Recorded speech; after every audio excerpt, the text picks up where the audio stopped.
Yo mga kabosing, ayon nga po sa naging post itong si Silver Voice of People na ayon sa kanyang intel ay nasagab na ngayon si General Casimero para sa hearing ng game fixing. Talagang umabot sa gab ang sinabi ni Jason Casimero sa kanyang live. Pero ganun pa man, sa bagong post ni Casimero sa kanilang Facebook page, makikita nga po natin na nasagab na itong si Casimero. Pero parang magandang balita yata ang kanilang dala dahil parang nakakuha pa ata sila ng boxing license. Sabi nga po sa comment section ni Alas, ano kaya sa tingin nyo? Matatanggal kaya ang boxing license? Ang trainer of all time, coach of the coach na si Jason Casimero, aka Kuya Lods sa Kalam? Parang nakarinyo pa ata si Kuya Lods dito. Absuelto sila sa pinapakalat na game fixing issue ng mga haters ng Casimero Brothers.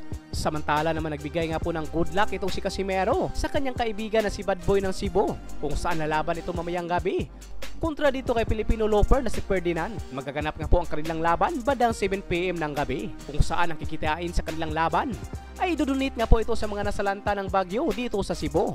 Malaking tulong rin ito para sa mga kababayang naghihirap dahil sa bagyong Tino. Samantala naman kahapon pa lang, binalaan na ni Casimero itong si Ferdinand na huwag ng labanan itong si Bad Boy ng Cebu. May panahon pa daw itong pwedeng umatras, baka makumatos daw ito sa laban at di na nito malakad ang buong Asia. Pero saan naman ni Casimero na maraming resistensya itong si Ferdinand at baka masingitan pa nito si Bad Boy, kaya ingat rin daw si Bad Boy ng Cebu. Hindi ka pa pwede umatras, hinahamon mo si Bad Boy, nako, wag mo nga munin yun, baka makumatos ka pa nun. Hindi mo pa malakad buong Asia. Pare, mag-iingat ka dyan. Nilalakad buong kalawakan yan. Baka masingitan ka dahil dyan. Sa ibang banda naman, Manny Pacquiao, balik training na ito sa Las Vegas ngayon. At ganun pa rin, dinudumog pa rin ito ng mga boxing fans. Mga nagsisihang babae pa rin ang nagpa-picture nito. Tingnan nyo naman ang ngiti ni Manny Pacquiao, bumabata. Matapos ka po mag-jogging ni Manny, diretso na rin ito sa kanyang daily routine ang sit-up.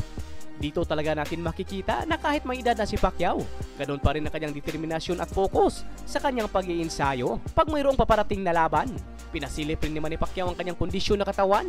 Talagang kunti lang ang itinaba ni Manny Pacquiao matapos ang huling laban nito kay Mario Barrios. Talagang hindi lumubo ng todo ang kanyang katawan. Disiplina pa rin sa pagkain, kaya kondisyon na kondisyon pa rin ang kanyang pangangatawan. Sa ibang balita naman, John Mindoro, nagbigay nga po ito ng litrato sa kanyang sparring session sa Japan. Kung makikita nga po natin, parang nabitakan ng kilay itong kanyang nakasparring. Dito natin masasabi na hindi lamang light sparring ang kanilang ginawa, kundi talagang heavy sparring, bugbugan talaga. Isa rin ito sa paghahanda ni John Mindoro sa nalalapit nitong laban ngayong darating na December 9, kung saan sa Thailand nga po ang sunod nitong laban.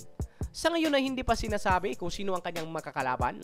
At nang ating silipin nga po muli ang Facebook page nitong si John Mindoro, pinakita nito ang sparring session ng nakalaban nitong hapon.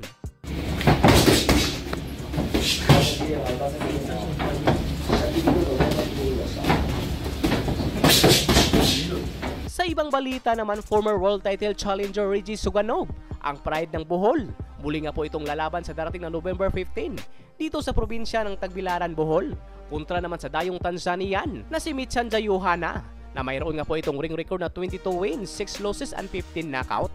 May edad pa lang itong 27 years old. Mukhang matibay at malakas rin ang makakalaban nitong si Suganov, mga kabusing. Maglalaban nga po itong dalawa sa light flyweight division, 10 rounds bout. Sa mga hindi nakakaalam, itong Tanzanian ang tumalo kay Mel Fajardo noong napadayo itong si Fajardo sa kanilang lugar. Tinalo nito si Fajardo via unanimous decision, dahilan para maging champion ito sa WBO Global Flyweight title. Sa ngayon ay kasalukuyang rank 8 itong Tanzanian sa WBO. Samantala naman itong si Suganov ay rank 4 naman ito sa WBO sa light flyweight division, WBC rank 9 at IBF rank 11. Kaya napakagandang laban ito, mga kabusing. Bababa ng timbang itong Tanzanian sa light flyweight dahil kasalukuyan na nga po itong lumalaban sa flyweight division. Kaya abang-abang, mga kabusing, bakbakan talaga ito.